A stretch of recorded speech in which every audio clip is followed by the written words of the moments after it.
बिस्मिल्लाहिर्रहमानिर्रहीम। अल्हम्दुलिल्लाहि रब्बिल आलमीन वस्सलातु वस्सलामु अला सय्यिदिल अंबिया'i वल मुरसलीन व अला आलिहि व अस्हाबिहि अजमाइन। अम्मा बाद। जी पढ़िए। बिस्मिल्लाहिर्रहमानिर्रहीम। क़ाल व बैउल मुज़ाबनति व हुवा बैउ समरि अला नख़ील बितमरिन मजज़ूबin मिस्ल कैलिही ख़र्सन लिअन्नहु नहा अनिन नबी सल्लल्लाहु अलैहि वसल्लम लिअन्नहु नहा के बाद अन्नबिय्यु सल्लल्लाहु अलैहि वसल्लम और अन के बाद अलमुज़ाबना। फिर से पढ़िए।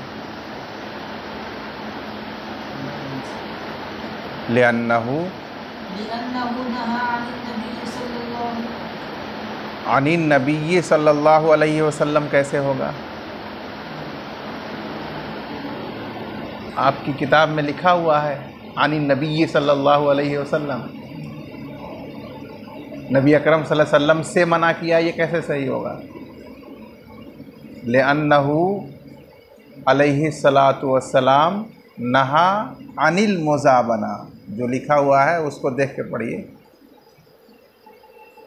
लिअन्नहु अलैहिस्सलाम नहा अनिल मुज़ाबनति वल मुहाक़लति फल मुज़ाबनतु मा ज़करना वल मुहाक़लतु बैउल हिंतति फ़ी सुंबुलिहा बिहिंततिन मिस्ल कैलिहा ख़र्सन व लिअन्नहु बाअ मकीलन बिमकीलिन मिन जिन्सिही फला यजूज़ु बितरीक़िल ख़र्स कमा इज़ा कान मौज़ूइन अला मौज़ूअैनि काना तस्निया है। मौज़ूअैनि अला al-अर्ज़ वकज़ा al-इनबु बिज़्ज़बीबि अला हाज़ा वक़ाल अश-शाफ़िई रहिमहुल्लाह यजूज़ु फ़ीमा दून ख़म्सति अवसुक़िन लिअन्नहु नहा अनिल मुज़ाबनति व रख़्ख़स फ़िल अराया वहुव अन युबाअ बिख़र्सिहा तमरन फ़ीमा दून ख़म्सति अवसुक़िन। क़ुल्ना अल-अरिय्यतु अल-अतिय्यतु लुग़तन व तअवीलुहु अन यबीअ al-मुअरा लहु मा अला an-नख़ील मिन al-मुअरि बितमरिन मजज़ूबin व हुव बैउ मजाज़न लिअन्नहु लम यमलिकहु फ़यकूनु बिर्रन मुब्तदअन। जी।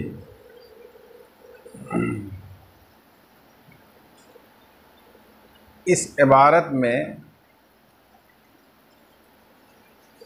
बैअ फासिद की चंद सूरतों को बयान किया गया।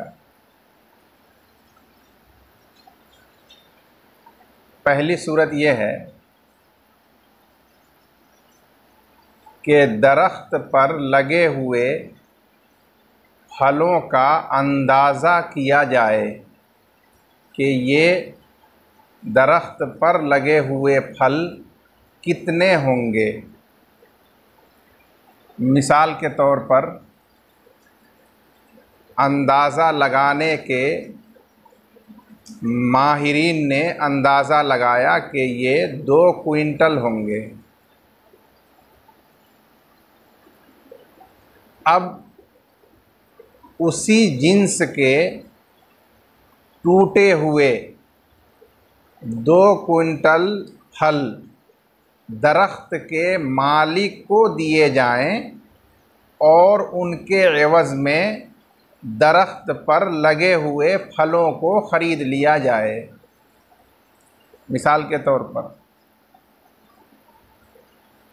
ज़ैद के पास एक दरख्त है जिस पर आम के फल लगे हुए हैं।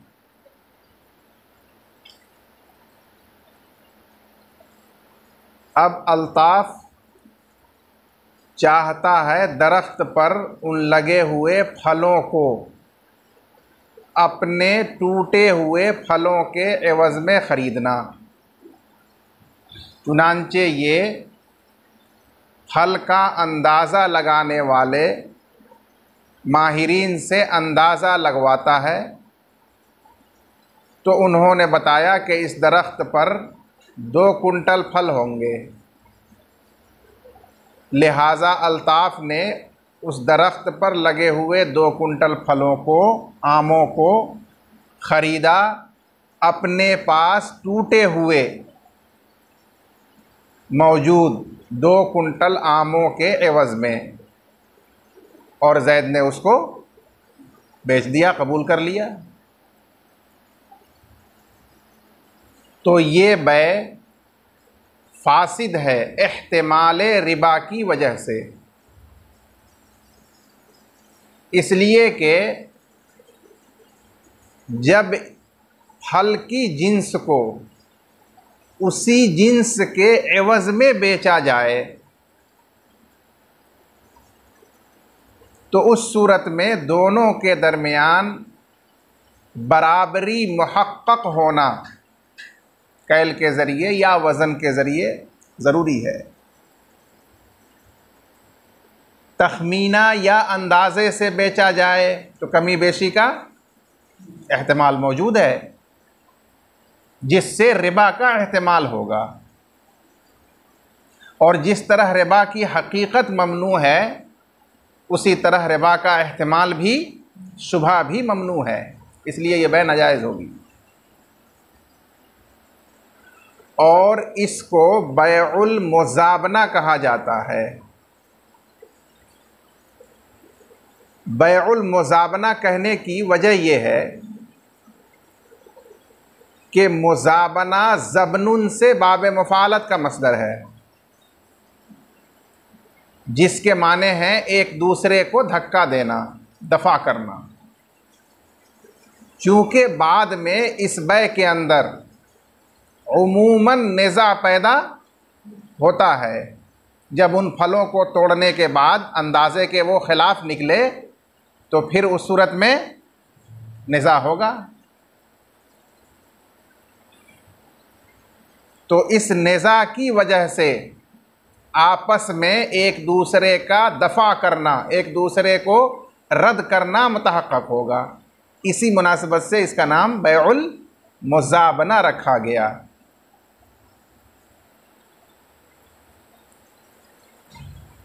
दूसरी सूरत, खेत में लगी हुई बालियों को, यानी बालियों में मौजूद दानों को अंदाज़ा कराया जाए कि ये बालियों में मौजूद दाने कितने होंगे। तो अंदाज़ा के माहिरीन ने बताया कि ये 5 कुंटल हैं गेहूँ। अब बालियों में मौजूद अंदाज़े से मालूम 5 कुंटल गेहूँ को किसी ने अपने पास बालियों से अलग किए हुए 5 कुंटल गेहूं के एवज़ में ख़रीदा, और खेत के मालिक ने इस तरह से अपने बालियों में मौजूद गंदम को बेचा, तो ये बै भी इह्तिमाल रिबा की वजह से जायज़ नहीं होगी।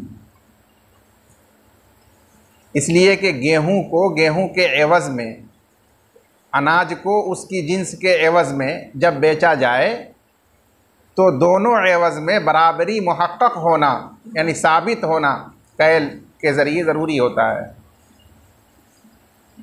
अंदाज़े से बेचने की सूरत में एहतमाल हो गया कमी बेशी का, जो रिबा का एहतमाल है। इस एहतमाल की वजह से ये बै भी जायज़ नहीं होगी, फासिद होगी।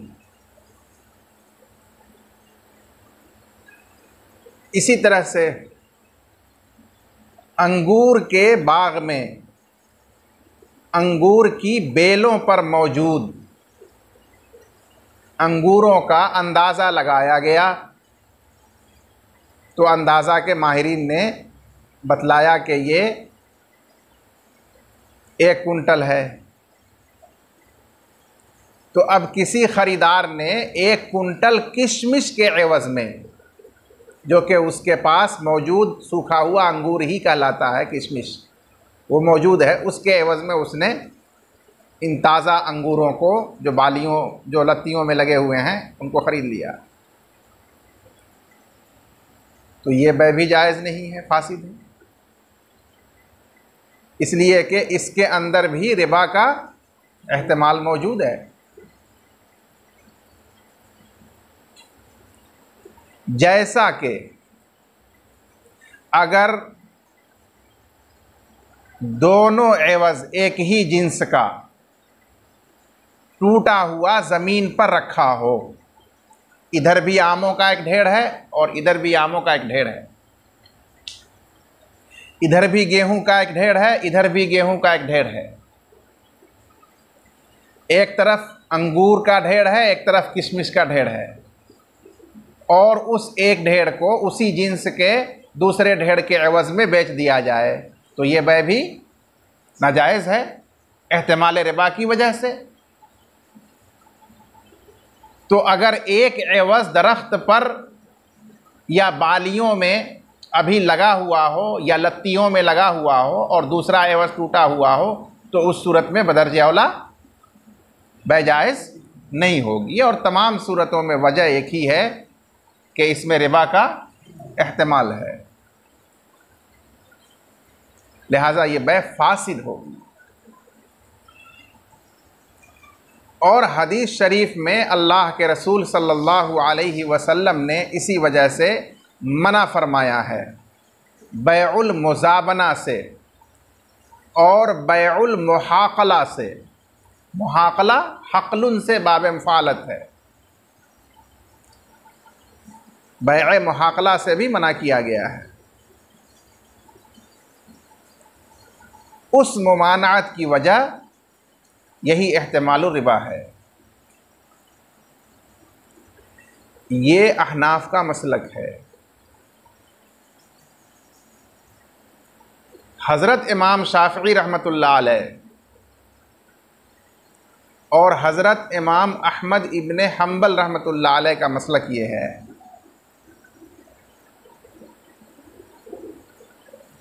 कि 5 वसक़ से कम मिक़दार में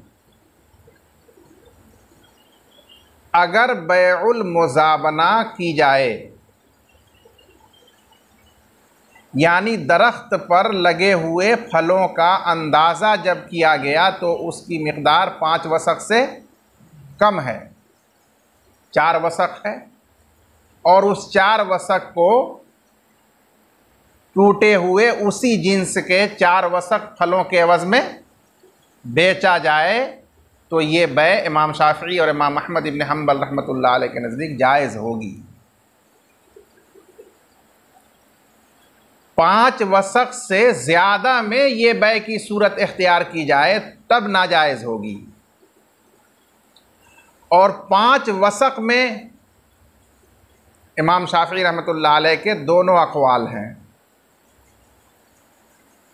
असह कौल ये है कि 5 वसक़ में भी जायज़ नहीं है और न 5 वसक़ से ज़ायद में जायज़ है। 5 वसक़ में जायज़ है, 5 वसक़ से कम में जायज़ है। ख़ुद 5 वसक़ हो या 5 वसक़ से ज़ायद हो तो जायज़ नहीं है। अब यहाँ सवाल ये पैदा होता है कि ये 5 वसक़ है कितना?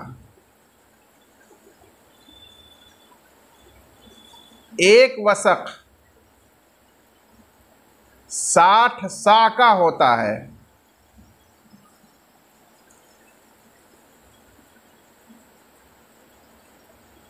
और एक सा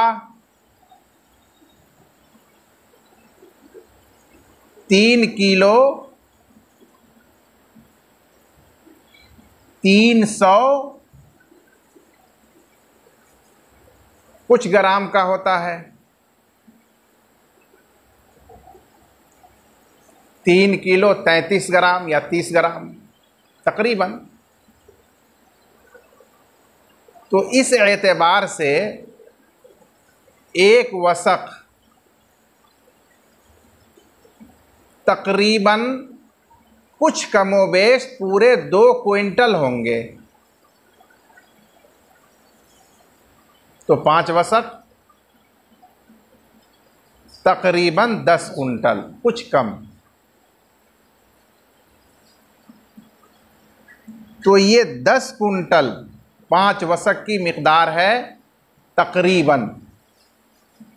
इससे कम में अगर बैउल मुज़ाबना की जाए मज़कूरा सूरत के मुताबिक तो जायज़ है, और 5 वसक़ या उससे ज़ायद में किया जाए तो नाजायज़ है। बातिल है उनके नज़दीक। हज़रत इमाम शाफ़िई रहमतुल्लाह अलैह की दलील हदीस शरीफ है कि अल्लाह के रसूल सल्लल्लाहु अलैहि वसल्लम ने बैउल मुज़ाबना से मना फरमाया और बैउल अराया की रुख्सत अता फरमाई। और बैउल अराया की तफसीर हदीस शरीफ में ये आई है कि दरख्त पर लगे हुए फलों को उसी के मिस्ल टूटे हुए फलों के एवज़ में अंदाज़े से बेचा जाए 5 वसक़ से कम में। ये तफसीर हदीस शरीफ में बैउल अराया की वारिद हुई है। लिहाजा ये बैउल अराया जायज़ है। आप सल्लल्लाहु अलैहि वसल्लम ने इसकी रुख्सत अता फरमा दी। अब 5 वसक़ या उससे ज़ायद में ये सूरत होगी बै की, तब वो बैउल मुज़ाबना कहलाएगी, जिसको हदीस में आप सल्लल्लाहु अलैहि वसल्लम ने मना फरमा दिया।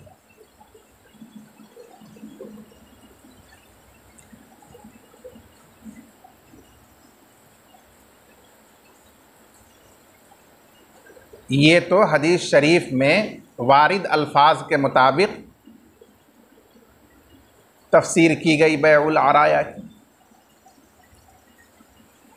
और उसकी मज़ीद वजाहत करते हुए हज़रत इमाम शाफ़िई रहमतुल्लाह अलैह से मनक़ूल है कि दरअसल ये बैउल फ़ुक़रा वल मसाकीन हुआ करती थी कदीम ज़माने में।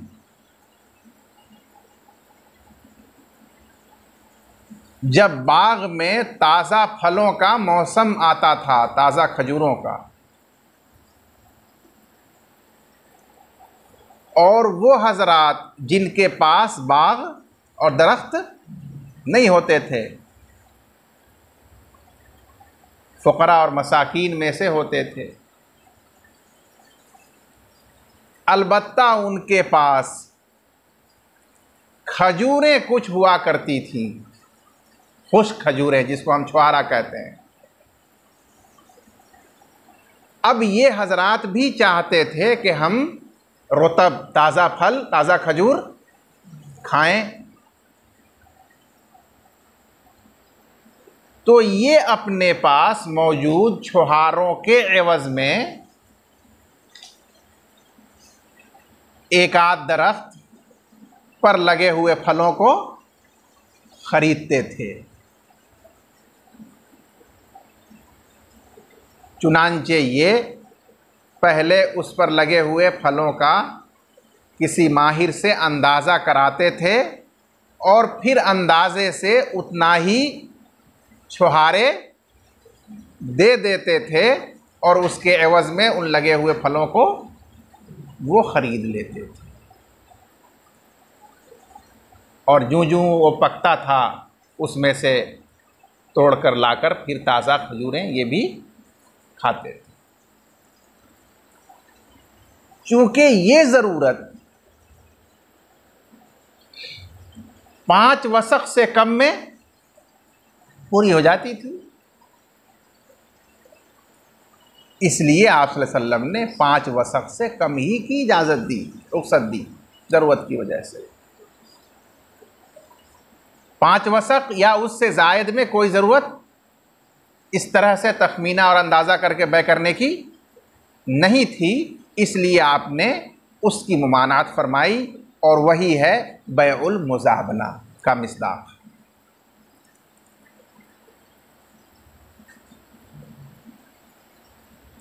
इस हदीस के बारे में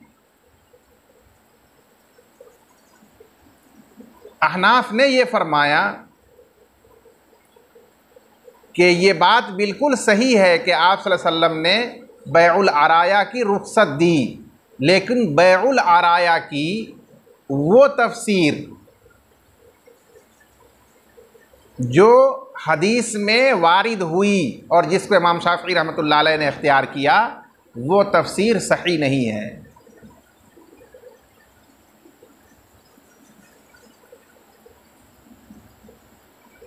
बल्कि उसकी सही तफसीर ये है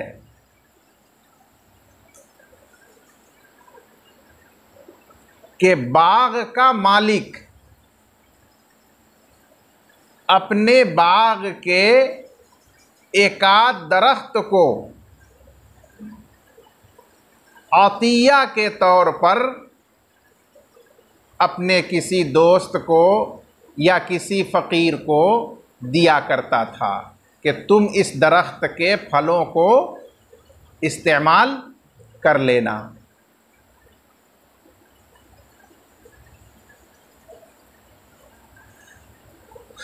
जब उस पर फल तैयार हो जाते थे, पकने का मौसम आ जाता था, तो बाग वाले अपने बाल बच्चों के साथ बाग ही में डेरा डाल देते थे ताकि उसकी निगरानी और देखभाल भी हो और मौसम का लुत्फ़ भी लिया जाए और साथ ही साथ वहाँ बिल्कुल ताज़ा ताज़ा फल इस्तेमाल किया जाए। इस दौरान जिसको एक आध दरख्त दिया जाता था वो भी आता था, क्योंकि उसका भी उसमें एक आध दरख्त का फल था, जिसकी वजह से हरज होता था, उस बाग के मालिक को डिस्टर्ब होता था। तो अब ऐसी सूरत में बाग का मालिक दरख्त पर लगे हुए फलों का अंदाज़ा कराता कि मैंने आपको ये दरख्त दिया है फल खाने के लिए और इसकी वजह से आपको बार बार आने की ज़हमत उठानी पड़ती है, तो ऐसा कीजिए कि जितना इस पर फल है उतना मैं आपको फल दे देता हूँ। वो अंदाज़ा लगाया जाता था उसका, और उसका अंदाज़ा लगाकर उसी के बक़द्र टूटे हुए फल खजूर जो भी है वो मालिक दे देता था, और जो दरख्त उसको दिया था फल खाने के लिए वो अपने बाग में रख लेता था कि अब आप जाइए।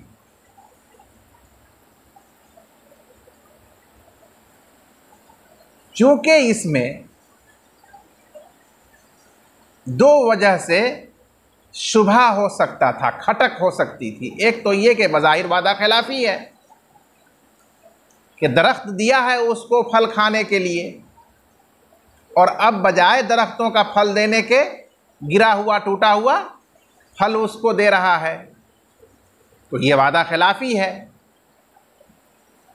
और लेने वाले को ये खटक और ये शुबहा हो सकता था कि वो जो मेरा दरख्तों पर लगा हुआ फल है उसके बदले और एवज़ में ये टूटा हुआ फल लेना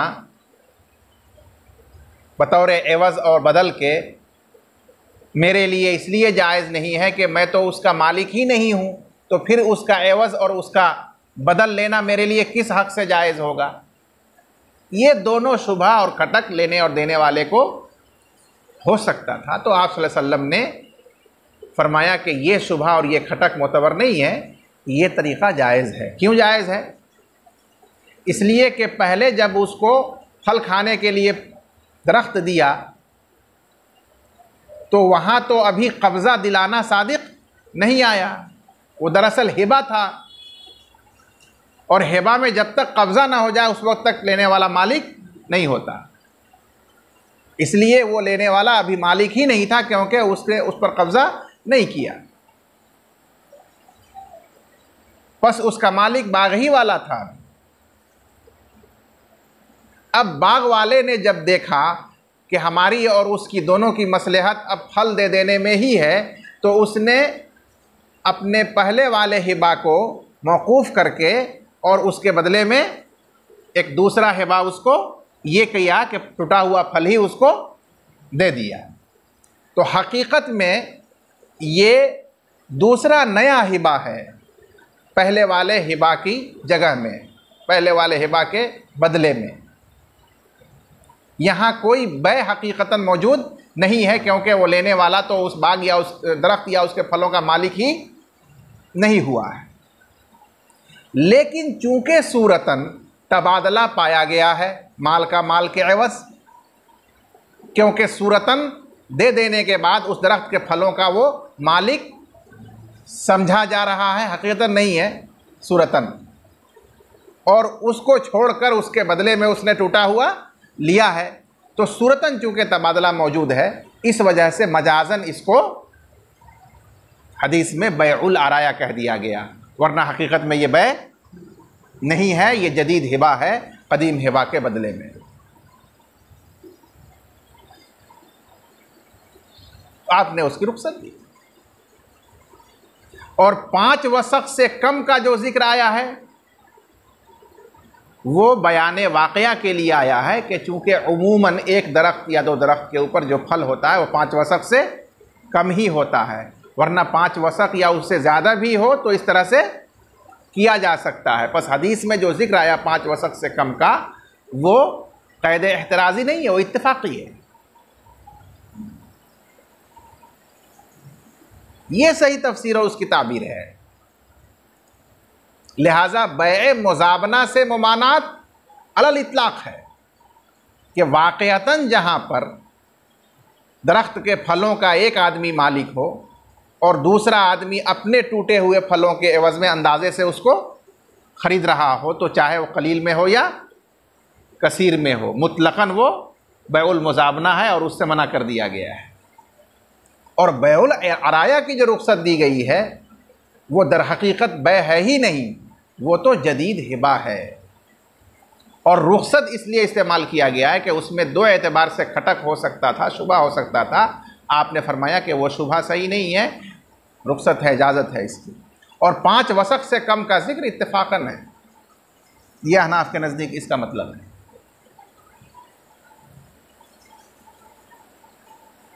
मेरा ख्याल है कि बात समझ में आ गई आप हज़रात को। मिशकात शरीफ में जब किताबुल बुयू शुरू होगी तो उसमें यह हदीस भी आएगी इंशाअल्लाह।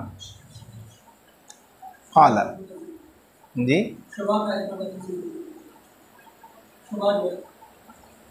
यानी ये अहनाफ की तशरीह पर सवाल पैदा होगा कि भाई अगर ये जदीद हिबा है तो जदीद हिबा तो मारूफ़ है कि वो जायज़ है, मालूम है, उसमें रखसा कहने की क्या ज़रूरत है। रखसा तो ऐसे मामले के लिए इस्तेमाल होता है जो बज़ाहिर ममनू हो और किसी वजह से उसकी इजाज़त दी गई हो। अगर ये जदीद हिबा है तो हिबा तो बिल्कुल दुरुस्त है, जायज़ है, उसके लिए रखसा की ताबीर क्यों? तो अहनाफ ने उसकी तशरीह करते हुए उसका जवाब दिया कि यहाँ पर बेशक ये जदीद हिबा है, लेकिन इसमें एक शुबहा या खटक तो ये हो सकता था देने वाले को कि मैंने वादा खिलाफ़ी की, इसलिए ये वादा खिलाफ़ी दुरुस्त है। शायद ना हो, दिया मैंने उसको दरख्त फल खाने के लिए और अब दे रहा हूँ मैं उसको टूटा हुआ फल। और लेने वाला ये सोच सकता है कि मैंने जो हिबा में लिया है दरख्त पर लगा हुआ फल, तो अभी तो मैंने उस पर कब्ज़ा भी नहीं किया, फिर उसका बदल और एवज़ लेना मेरे लिए कैसे दुरुस्त हो जाएगा?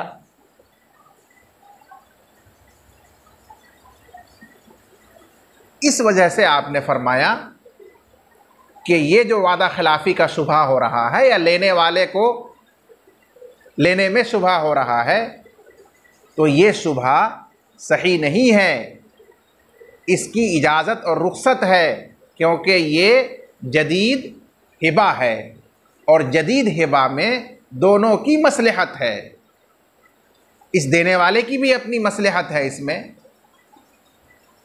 कि ये इत्मीनान के साथ अपने बाग में पूरा मुस्तफ़ीद हो सकता है, और लेने वाले की भी मसलहत है कि वो उन दरख्तों से तोड़ने और उनसे निकालने और उसमें बार बार जाने की ज़हमत से बचेगा, उसको टूटा हुआ ताज़ा फल एक मुश्त मिल जा रहा है। तो इसलिए रखसा इस्तेमाल किया आपने कि इसकी रुख्सत दी। अब देखिए तर्जमा इसका। अल्लामा कुदूरी रहमतुल्लाह अलैह ने फरमाया व बैउल मुज़ाबना, ये लायजूज़ु के तहत में है। बयान चल रहा है उन बुयूअ का जो जायज़ नहीं है, तो उसी के तहत शुरू में आया था ना, लायजूज़ु बैउ समक क़ब्ल अन यस्तादा, तो उसी बैउ समक पर अत्फ़ है। व बैउल मुज़ाबना यानी लायजूज़ु बैउल मुज़ाबना, और बैउल मुज़ाबना जायज़ नहीं है यानी फासिद है। वह हुआ बैउ समरी अलन नखीली, और वो दरख्त पर लगे हुए फलों को बेचना है। बेतमरिन मजजूदिन, टूटे हुए फलों के एवज़ में। मिसली कैलिही खरसन, जो टूटे हुए फल उन लगे हुए फलों के कैल के बराबर हो, मिसल हो। खरसन अंदाज़ा लगाने के एतबार से, कैल हकीकतन करने के एतबार से नहीं, बल्कि उन लगे हुए फलों का अंदाज़ा लगाने के एतबार से। लिअन्नहु नहा अनिल मुज़ाबनति वल मुहाक़लति, इसलिए कि नबी अकरम सल्लल्लाहु अलैहि वसल्लम ने मना फरमाया बैउल मुज़ाबना और बैउल मुहाक़ला से। फल मुज़ाबना तो मा ज़करना, पस बैए मुज़ाबना वो है जिसको हमने ज़िक्र किया, मतन में आया। और मुहाक़ला गेहूँ को उसकी बाली में बेचना है। बेहिंततिन मिस्ल कैलिहा खरसन, उसके कैल के बराबर गेहूं के एवज़ में अंदाज़ा लगाने के एतबार से, कि बाली में मौजूद गेहूं का अंदाज़ा लगा लिया जाए और उसके कैल के बराबर मौजूद गेहूं के एवज़ में उसको बेच दिया जाए, तो यह है बैउल मुहाक़ला। ये भी ममनू है, नाजायज़ है।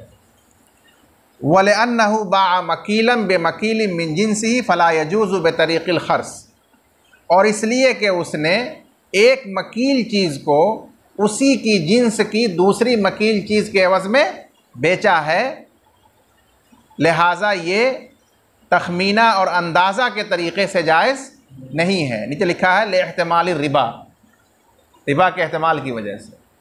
कमा इज़ा काना मौज़ू आइनी अलल अर्ज़, जैसा कि जब दोनों एवज़ ज़मीन के ऊपर रखे हुए हों और बिला कैल के अंदाज़े से एक को दूसरे के बदले में बेच दिया जाए, तो वो भी जायज़ नहीं है एहतमाल रिबा की वजह से।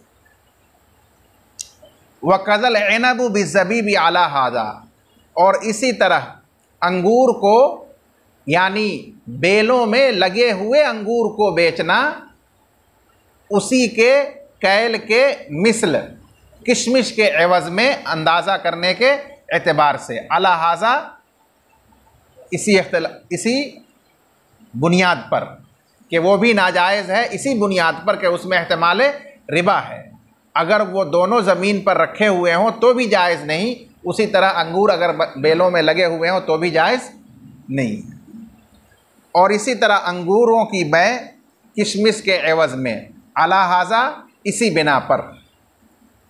वक़ाल शाफ़िई रहिमहुल्लाह यजूज़ु फ़ीमा दूना खमसत औसुक़िन, और हज़रत इमाम शाफ़िई रहमतुल्लाह अलैह ने फ़रमाया कि बैउल मुज़ाबना जायज़ है 5 वसक़ से कम मिक़दार में, लिहाजा 5 वसक़ या उससे ज़ायद में जायज़ नहीं होगी। लिअन्नहु नहा अनिल मुज़ाबनति व रख़्ख़स फ़िल अराया, इसलिए कि नबी अकरम सल्लल्लाहु अलैहि वसल्लम ने बैउल मुज़ाबना से मना फरमाया और बैउल अराया की रुख़्सत अता फरमाई। वहु अन युबाअ बिखर्सिहा तमरन फ़ीमा दून खमसत औसुक़िन, और वो बैउल अराया ये है कि दरख्त पर लगे हुए फलों को बेचा जाए उसके अंदाज़े के बक़द्र के एवज़। उसके अंदाज़े के बक़द्र क्या चीज़? तमरन, उसके अंदाज़े के बक़द्र खजूरों के एवज़ 5 वसक़ से कम में। ये आराया की तफसीर ख़ुद हदीस में आई है।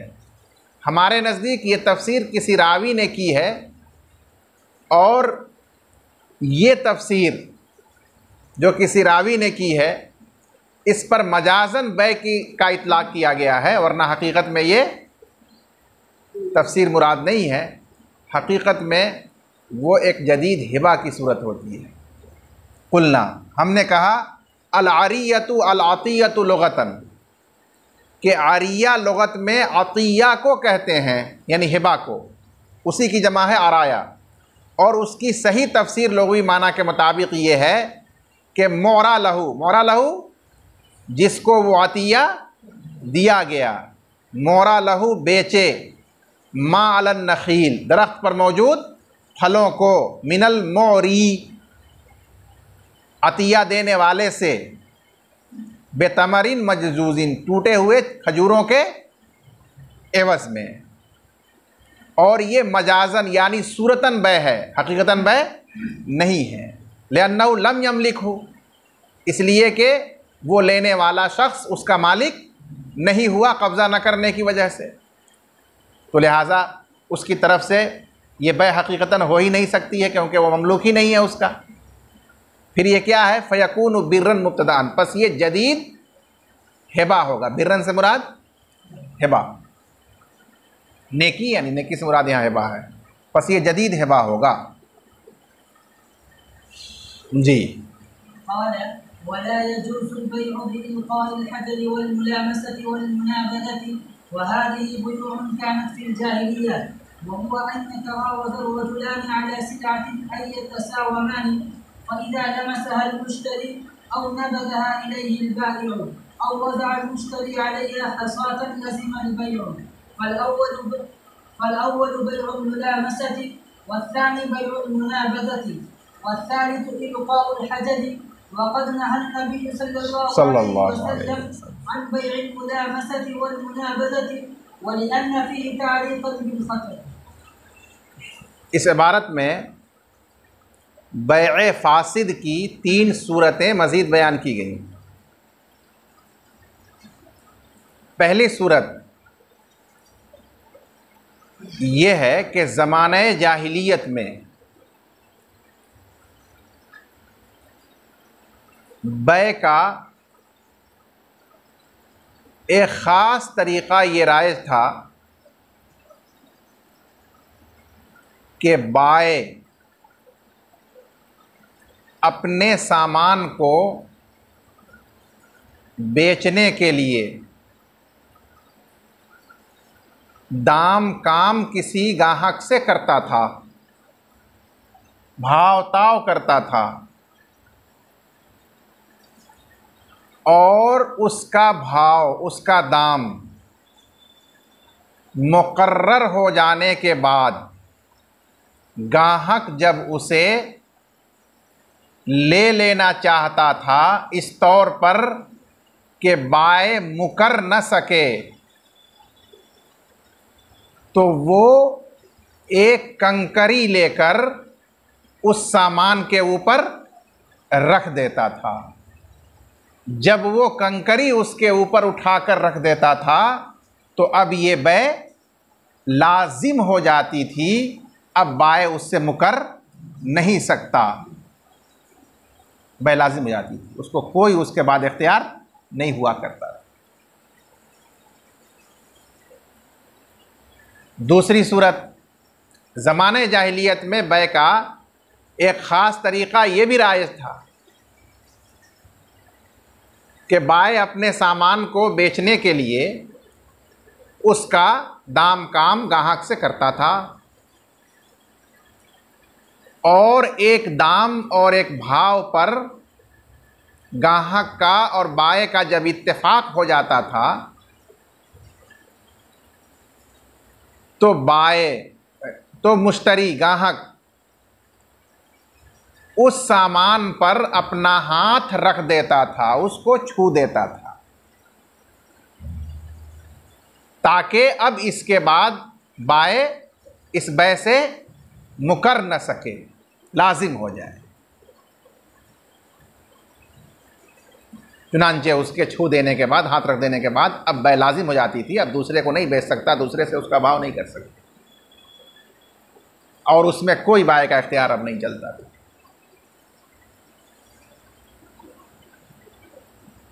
इसी तरह से तीसरी सूरत ज़माने जाहिलियत में बै का एक ख़ास तरीक़ा ये भी राइज था कि बाय अपने सामान को बेचने के लिए उस पर भाव दाम काम कर रहा है, और गाहक और बाय के दरमियान, मुश्तरी और बाय के दरमियान समन पर बात तय हो गई। अब ये बाय उस सामान को उस मुश्तरी की तरफ फेंक देता था, तो उसके फेंकते ही ये बै लाजिम हो जाती थी। अब वो मुश्तरी उससे मुकर नहीं सकता, उसको उसमें कोई इख्तियार नहीं होता था। खुलासा कलाम ये हुआ कि ये तीनों बै को लाजिम करने की सूरतें थीं ज़माने जाहिलियत में, क्योंकि ज़माने जाहिलियत में लोग अपने कौल व करार का कच्चा हुआ करते थे। तो वो बै करने के बाद मुकर जाया करते थे, बै करने के बाद दूसरों को बेच दिया करते थे। तो इसलिए बै को लाजिम करने की ये सूरतें इख्तियार की जाती थीं कि जब मुश्तरी मबी पर कंकरी रख दे तो बै लाजिम, जब मुश्तरी मबी को छू दे तो बै लाजिम, जब बाय मबी को मुश्तरी की तरफ फेंक दे तो बै लाजिम। अब उसके बाद किसी फरीक को उसमें कुछ करने का इख्तियार नहीं होगा। अल्लाह के रसूल सल्लल्लाहु अलैहि वसल्लम ने जाहिलियत में राइज बै के इन तरीक़ों से मना फरमाया, इन सूरतों से मना फरमा दिया। और मना फरमाने की वजह ये थी कि इन तीनों सूरतों में बै को मुअल्लक किया गया है शर्त फासिद पर। बेचने वाले ने बेचा है इस शर्त के साथ कि जब मुश्तरी इस पर कंकरी डाल देगा तो बै लाजिम हो जाएगी, कोई उसके बाद ख्यार नहीं मिलेगा। मुक़्ज़ायत के ख़िलाफ़ शर्त है और उसमें शर्त लगाने वाले का फ़ायदा, या इस शर्त के साथ कि जब मुश्तरी उसको छू देगा तो बै लाजिम हो जाएगी, या इस शर्त के साथ कि बाय जब उसको फेंक देगा तो बै लाजिम हो जाएगी। इन शर्तों के साथ ये बै हुई है, और ये सारी शर्तें मुक़्ज़ायत के ख़िलाफ़ है, और जिसने शर्त लगाई है उसका फ़ायदा है, इसमें एक फ़रीक का फ़ायदा है। इसलिए इन शर्तों के साथ बै को आप सल्लल्लाहु अलैहि वसल्लम ने मना फरमाया कि इसमें बै को मुअल्लक किया गया है शर्त पर, और शर्त पर मुअल्लक करके बै करना जायज़ नहीं है। ये मुमानात की इसकी वजह थी। इसको अल्लामा क़ुदूरी ने फरमाया वला यजूज़ुल बैउ बिइल्क़ाइल हजरी वल मुलामसती वल मुनाबज़ती, और जायज़ नहीं है बै करना, बेचना बेइल्क़ाइल हजर, ऐ बेशर्त इल्क़ाइल हजर, मबी पर पत्थर डालने की शर्त के साथ, वल मुलामसा, और मुश्तरी के छूने की शर्त के साथ, वल मुनाबज़ा, और मबी को मुश्तरी की तरफ फेंकने की शर्त के साथ। वहाज़िही बुयूउन कानत फिल जाहिलिया, और ये बै की चंद सूरतें राइज थीं ज़माने जाहिलियत में, और वो ये है कि दो आदमी किसी सामान पर भाव ताव करें, यतरावज़ानी ऐ यतसावमानी, दाम काम करें, भाव ताव करें। फ़इज़ा लमसहल मुश्तरी, जब बात तय हो जाए तो उसके बाद जब उसे मुश्तरी छू दे या बाय उसको मुश्तरी की तरफ फेंक दे या मुश्तरी उसके ऊपर कंकर रख दे तो बै लाजिम हो जाएगी, अब किसी को कोई इख्तियार उसमें नहीं होगा। फल अव्वलु बैउल मुलामसा, तो पहली किस्म बैउल मुलामसा है, और दूसरी किस्म बैउल मुनाबज़ा है, और तीसरी किस्म इल्काउल हजर है। और नबी अकरम सल्लल्लाहु अलैहि वसल्लम ने मना फरमाया बैउल मुलामसा से और बैउल मुनाबज़ा से। और एक दूसरी हदीस में है कि आपने बैउल हसाद, कंकरी की बै से भी मना फरमाया, ऐ बैउ इल्काइल हसाद, कंकरी डालकर बेचने से मना फरमाया, वही इल्काए हजर है। वले अन्न फ़ीही तालीक़न बिल ख़तर ऐ बिशर्त, और इसलिए कि बै की इस किस्म में, इससे मुराद तीनों किस्मों में से हर एक किस्म, बै की इस किस्म में बै को मुअल्लक़ करना है शर्त पर, ठीक है ना, और बै को शर्त पर मुअल्लक़ करना जायज़ नहीं है, फासिद है। इसीलिए ये बै फासिद है, हदीस में ममनू है। बस।